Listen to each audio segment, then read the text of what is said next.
Wouldn't it be nice here in week 14 if we just all set our fantasy football lineups, and at the end of the game on Monday Night Football, we look back on this weekend and say, everything that we expected to happen, happened. But no, it feels like the Backstreet Boys have had a number one hit more recently than us finishing a fantasy football week going, what the fuck?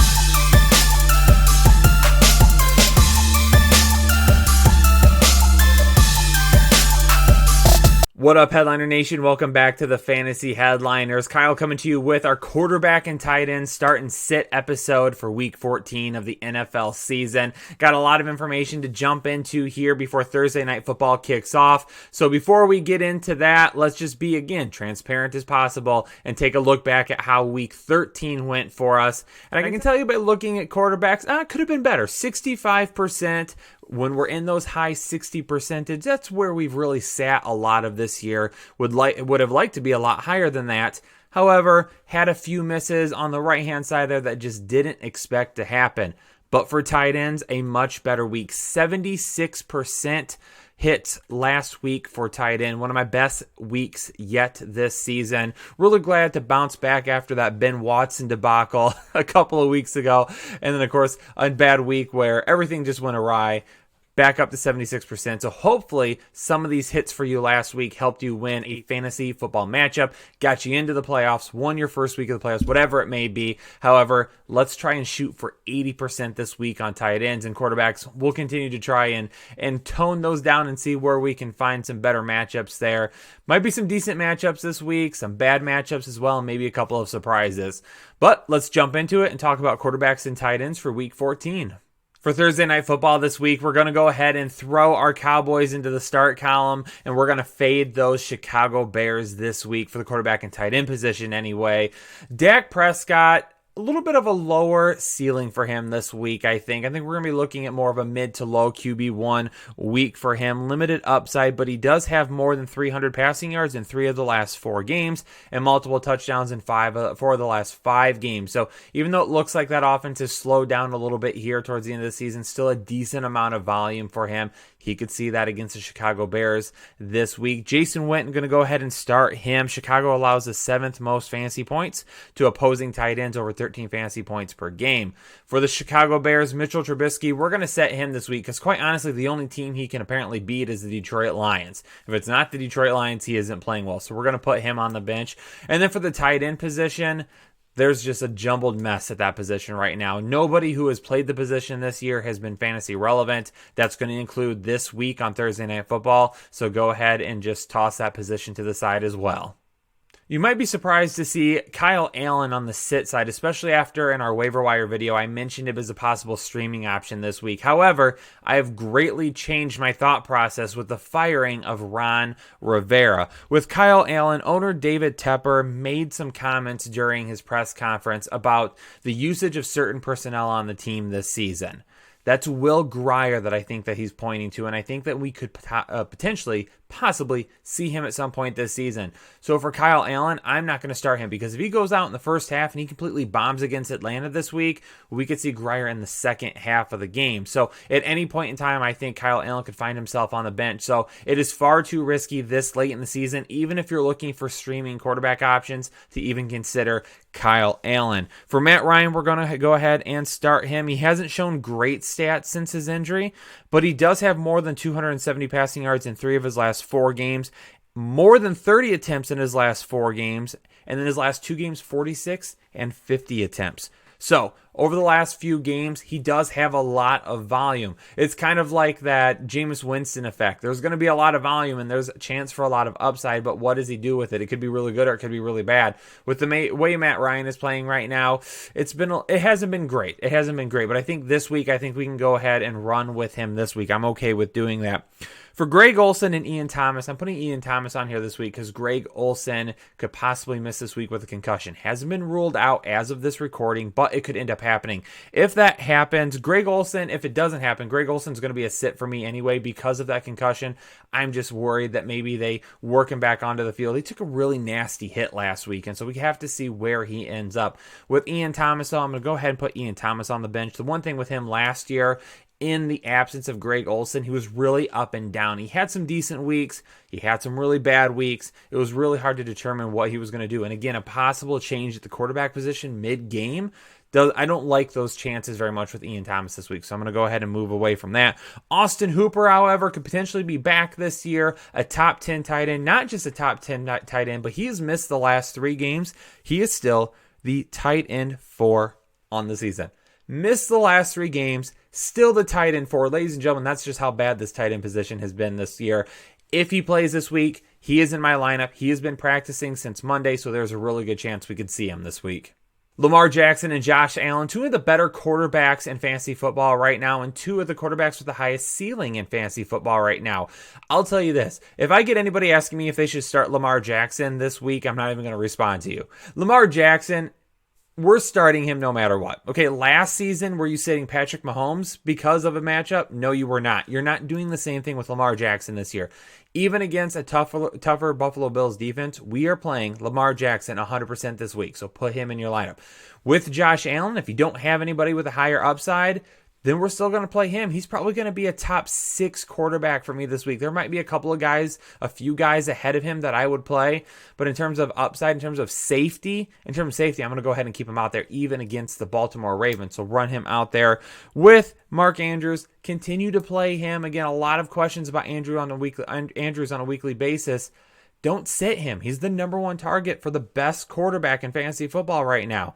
Even in a tough matchup, we're going to play Andrews. We need to temper our expectations. We need to know that there's potential that he could put up a small amount of points. However, we also need to understand that the opportunity is there for him every single week. So unless you have a safer option, I'm probably not benching Andrews.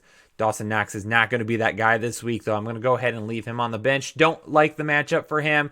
Don't love his usage so far this season. There's been a couple of times where I've listed him as a start. He hasn't come through. Probably not going to be putting him back on that side of the list anytime soon. We're going to leave him over in the sit column this week. Baker Mayfield and Andy Dalton are both going to be starts for me this week. Mayfield going up against a Cincinnati defense that does allow more than 20 fantasy points per game. And with Andy Dalton, he just didn't look bad last week. It was his first week back after a little bit of a layoff. That's what we're going to call getting benched, being laid off. Anyway, he gets back into the lineup last week and didn't look bad. I think this is definitely a game that Dalton could put up a little bit of volume for us this week. So I'm going to play both of these guys. But for David Njoku, as he works his way back, I'm going to go ahead and fade him, especially in this first week if he does get on the field. I'm going to go ahead and stay away from him this week and see what happens moving forward. But there's just too many targets that are being shown to Landry, OBJ, Hunt, and Chubb right now for us to go ahead and try and throw a 5th option in there, especially with how this offense has operated so far this season. For Tyler Eifert and CJ Who's Your Mama, both of them are sits for me, but for Who's Your Mama, keep an eye on him. He did have 6 targets last week. Probably not a streaming option for me. I am going to list him as a sit, but potentially moving forward with Dalton being back under center, maybe he is the guy that we could stream over the last few weeks of the season. For Washington and Green Bay this week, Aaron Rodgers is the only guy that I'm going to have over in the start column. Aaron Jones and Jamal Williams, they haven't been great. Since Aaron Jones' huge 40-point game where he had a ton of receptions, he's basically scored the same amount of points since then. So he hasn't been great. Maybe he gets back on track this week, and not really betting on it, though. Washington last week showed that they're going to run the football with Darius Geis and Adrian Peterson. Could they do the same thing against Green Bay? Control the clock, keep the ball with them? It's quite possible. If that happens, Aaron Rodgers might have to throw a little bit more, not only to pick up for the slack for the running game that hasn't been great recently, but also because they're going to need to get out in front and move. So we'll see what happens with Washington if that is part of the game plan. Not 100% sure there. We'll have to keep an eye on it. With Dwayne Haskins, he's only thrown a touchdown in 1 game this season. He had 2 touchdowns in 1 game. Other than that, he has not found the end zone. Not enough upside, even against a Green Bay defense that's been up and down this season. Not going to run with them. And then for Jimmy Graham and for Sprinkle, neither of these guys. Graham, Sprinkle, we're both going to go ahead and leave both of them on the bench. Graham is the guy that started the season off well. Hasn't been great. We thought Sprinkle might step in and be decent. Hasn't been great either. Neither of these guys are streaming options in week 14. Cousins to Rudolph, I'm going to show him a little bit more love this season. Been doing it basically every single week with Kirk Cousins. We are going to start him going up against Detroit, the 8th most fantasy points to opposing quarterbacks. And, of course, gave up a ton of points last week to Mitchell Trubisky. That's right. If Mitchell Trubisky is scoring points against Detroit, Kirk Cousins can honestly do it. And with Kyle Rudolph, I'm going to start him even if Adam Thielen is back. He's got a touchdown and he's got touchdowns in 4 straight and 5 of the last 6 games. So he's become a big red zone threat for Kirk Cousins. So definitely going to run with him. And keep in mind the Dalvin Cook injury. Potentially we'll see what happens with him. But if they're not really giving any looks to the running back like they have with Dalvin Cook, might be a few extra targets to spread around between the wide receivers and tight ends. On the flip side though, David Blough, even though he didn't look too bad last week, it was really a couple of broken coverages on the Chicago Bears defensive side that really led to some big plays. So David Blough could have even looked worse last week. I mean, he didn't look bad at all, but if the defense would have been a little bit more tight, hadn't blown those coverages, probably wouldn't have been a great week. That game probably would not have been nearly as close as it was on Thanksgiving Day. Logan Thomas is a sit for me. TJ Hawkinson done for the year. Thomas is going to be a sit. And Irv Smith Jr. is also going to be a sit for me this year, or for this week. He's been seeing a decent amount of snap percentages. However, he's just not being targeted. So we're going to roll with Kyle Rudolph in that offense. All right, maybe this one is a little bit surprising for you because the only player that I'm starting in the San Francisco-New Orleans matchup is going to be George Kittle. Drew Brees, a lot of people are saying at home, definitely an opportunity for him.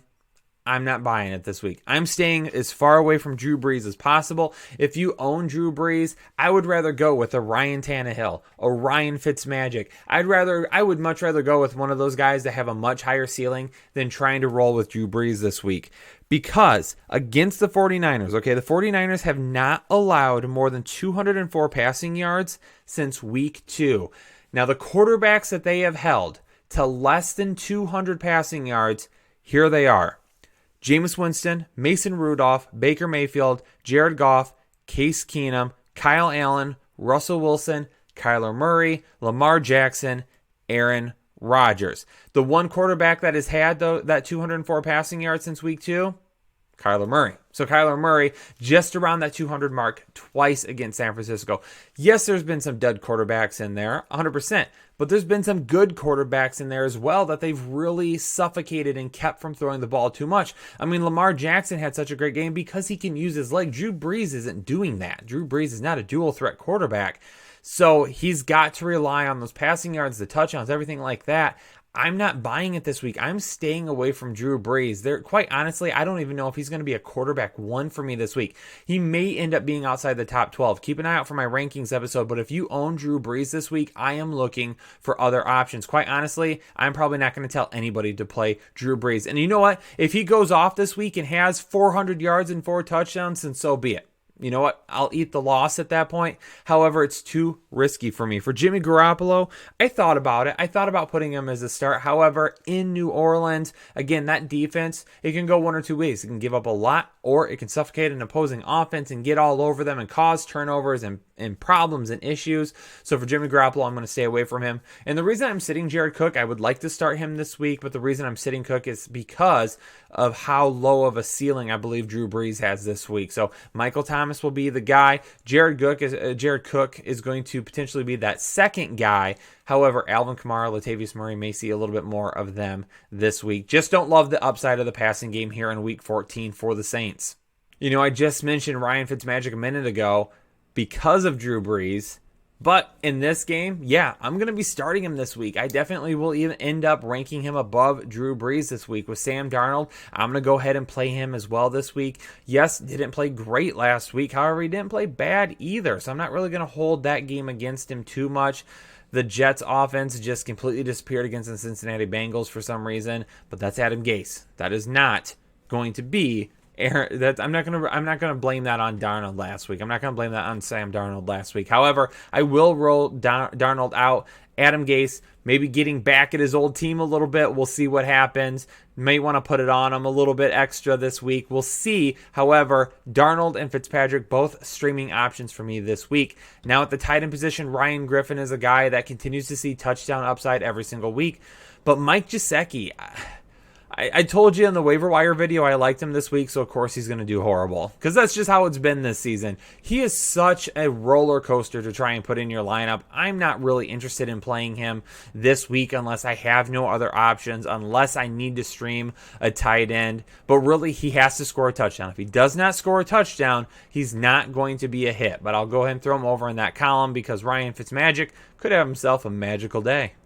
Brissett and Winston, both of them are going to be guys that I'll be starting this week. With Brissett, he gets a Tampa Bay defense that just hasn't been good this season. So obviously the numbers are in his favor to have a pretty decent game. T.Y. Hilton may not end up playing. Chester Rodgers is out. Eric Ebron is gone. However, still made the most of guys like Zach Pascal and Jack Doyle. Marlon Mack will also be back this week. As of right now, it seems like he'll be back. May not end up happening. Keep an eye on it, but that would help him out a little bit as well. So I'm going to list him as a start. For Jameis Winston, we're going to list him as a start every single week because the guy, volume-wise, again, tons of 400-yard passing, over 300 yards, multiple touchdowns. I mean, really good things from him. But there could also be some bad things as well. Games where we watch him throw 4 interceptions. So it is a little bit of a roller coaster with Jameis Winston. I don't recommend watching him if he's on your fantasy team. Just look at the stats at the end of the day. But I'm going to throw him out there because you can't really sit him. He has far too much upside every single week. Jack Doyle, we're going to go ahead and put him in our lineup again this week. He was really high in my tight end rankings last week. Did very well, saw a lot of volume, scored a touchdown with no Eric Ebron. That's going to continue to happen. On the flip side, though, Cameron Brate, O.J. Howard, neither of these guys are starts for me. That position has just become a wasteland for Tampa Bay this year. Drew Lock might be a surprising start for some of you this week, but I'm going to throw him over in that column because, keep in mind, starts and sits, we're looking at points. You have to hit 18 total points. I think he could end up hitting 18 points this week against Houston. He played well last week. He did play well. Houston has allowed the 6th most fantasy points to opposing quarterbacks. Tom Brady last week, volume-wise, was able to rack up a lot of yards and a lot of points. He ended up being a miss for me last week because I had him as a sit. But Drew Lock, I think you can see a little bit of the same this week where you see quite a few passing attempts out of him. Deshaun Watson, did you watch him last week against the Patriots? We're not sitting this guy. Magical game. Played amazing. Even with a tough Denver pass defense, we're still going to run Watson out there. Fant, Fells, and Akins, all 3 of those guys are sit. No ceiling for me. I know a lot of you really wanted to see Fant kind of catch on a little bit and start to grow as a tight end. He had one really big week. We thought maybe the breakout was coming after that, and it just hasn't been that way. And with Drew Lock, I think we're going to see a lot of Cortland Sutton this week. Phillip Rivers isn't really even an option for me anymore this season. He hasn't been great in a lot of the games that he's played, and there was even talk about him potentially being benched last week. Tyrod Taylor maybe taking some snaps. That continues into this week, though. I'm just not interested in trying to play him against Jacksonville this week. Gardner Minshew, a guy that we had as a start quite often when he was actually playing, but this back and forth game we're seeing right now, when he was the starter, kind of the end of his run as a starter wasn't that great. That's why they went back to Foles. Foles didn't have a great game. Now we're back to Minshew. Don't love that matchup against the Los Angeles Chargers. Not really going to bet on Minshew to have a great week. For the Jacksonville tight ends, again, kind of a wasteland at the position for that team this year. Nobody's really done anything. They've had a lot of injuries as well. With Hunter Henry, we play Hunter Henry every single week. His worst game of the season last year. However, there's only been like one game this season that he's played in where he hasn't been a tight end one. Last year was one of them. He had one earlier in the season that was very close. However, he's basically a locked-in tight end one every time he steps in the field. Ryan Tannehill and Jonnu Smith are 2 of my favorite players this week on this slate going up against Oakland. Ryan Tannehill, the quarterback 6 since week 6. So since he took over as starter, he's the quarterback 6, averaging over 21 fantasy points per game. Oakland gives up the 4th most fantasy points per game to opposing quarterbacks. And he hasn't thrown an interception since week 9. So he's being very efficient with the ball, very careful with it as well. Smith, also like him this week because the Oakland Raiders, you got it, giving up a lot of points to tight ends as well, the 6th most. So we'll go ahead and run him out there. Darren Waller, he was finally back last week. Balls to the Waller, getting back out there, giving you a good week last week. So thanks to him for getting out there and helping us out. And then on the flip side, David Carr at quarterback, it has not been great. We're going to go ahead and stay away from him. He hasn't had any upside over the last 4 weeks. He hasn't had multiple touchdowns in the last 4 weeks. And he has 7 games this season where he's thrown for under 250 yards. So we're going to say no to him this week. So last week I told you, if you own Deshaun Watson, you start Deshaun Watson. Doesn't matter if he's going up against the New England Patriots. Same thing for Patrick Mahomes. If you own Patrick Mahomes, you start Patrick Mahomes, even when he's going up against the New England Patriots defense. It doesn't matter. He's a stud. You start him every single time.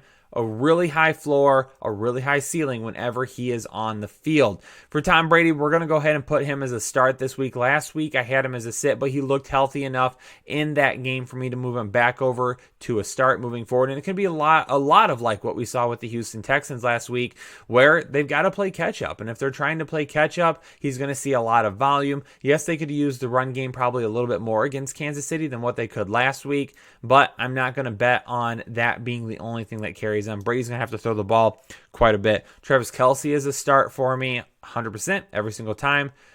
I almost wanted to put Ben Watson over as a start, but I decided not to. But quite honestly, people, he could have a decent game this week. Another decent matchup. Again, they're dealing with some injuries. All of those things combined I'm not going to do it, though. Okay, I'm not going to put you through that again. I'm not going to put myself through it again. We're just going to leave him as a start. And you know what? If he catches a touchdown, so be it. I'll throw something through the TV. No, I'm not going to go that far with it. But you never know. You never know what could end up happening. But I'm not going to bet for Ben Watson anymore this season. So don't worry about it. We're going to leave him as a sit.